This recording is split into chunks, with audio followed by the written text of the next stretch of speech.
भाभी, मुझे आपकी वह वाली जगह देखनी है। मैंने कहा, नहीं देवर जी, वह जगह तो आपके भैया का है। देवर बोला, भाभी, मैं तो बस एक बार दिखाने के लिए ही बोल रहा हूं।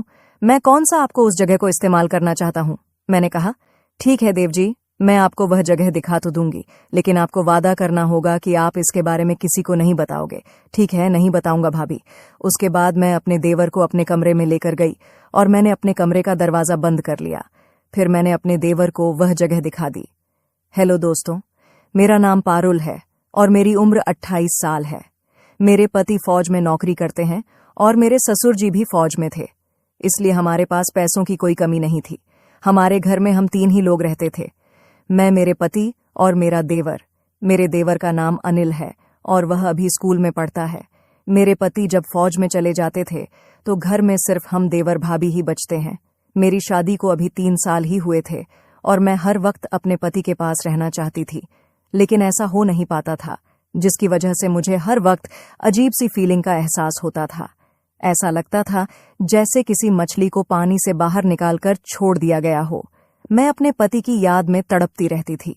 मेरा देवर वैसे तो अभी बच्चा ही था, लेकिन फिर भी वह मुझे बहुत हैंडसम लगता था और मेरा दिल करता था कि मैं उसे अपना सहारा बना लूं। लेकिन फिर मैं उसके उम्र को देखकर अपने आप को रोक लेती थी। लेकिन फिर मैंने देखा कि मेरा देवर जब भी उसे मौका मिलता तो मुझे छिप छिप कर देखता रहता था, जिसकी वजह से मैं भी समझ गई थी कि वह सिर्फ दिखने में ही बच्चा है। अब मैंने उसे डील देना शुरू कर दिया और उसे खर्चा करने के लिए पैसे भी देने लगी, ताकि वह मेरे साथ दोस्ती कर ले और जैसे मैं चाहूं वैसे ही रहे। धीरे धीरे मैंने अपने देवर को जितना वह चाहता था उतने पैसे देने शुरू कर दिया।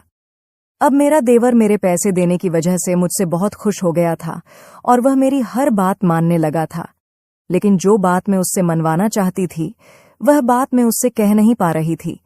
हालांकि मुझे यह भी पता था कि मेरा देवर भी वही चाहता है और उसे बस मेरे कहने भर की डील है। उसके बाद वह मुझे नाखुश नहीं करेगा, लेकिन पता नहीं क्यों जब भी मैं उसे वह बात कहना चाहती थी तो मेरी जुबान मेरा साथ ही नहीं देती थी। लेकिन वही मेरा देवर अभी बच्चा था, इसलिए वह घबराता था। मुझसे आगे से कुछ भी कहने से ऐसे ही कुछ महीने और बीत गए। इसी के साथ मेरे अंदर की फीलिंग भी बढ़ती जा रही थी। मैंने इशारों से तो अपने देवर को बहुत बार वह बात कहने की कोशिश की, लेकिन मेरा देवर मेरे इशारों को समझ ही नहीं पाता था। फिर एक दिन मैं अपने देवर से वह बात कहने की पूरी तैयारी कर चुकी थी और तैयार होकर घर के आंगन में बैठी अपने पैसे गिन रही थी। तभी मेरा देवर अचानक से वहां आ गया।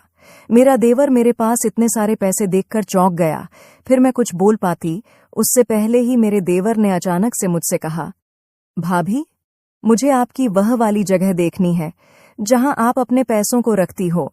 लेकिन मैंने कहा, नहीं देवर जी, वह जगह तो आपके भैया ने मुझे किसी को भी दिखाने से मना कर रखा है।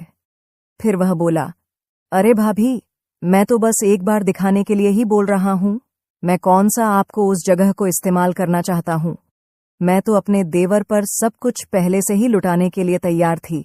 इसलिए मैंने कहा, ठीक है देवर जी, मैं आपको वह जगह दिखा तो दूंगी, लेकिन आपको वादा करना होगा कि आप इसके बारे में किसी को नहीं बताओगे।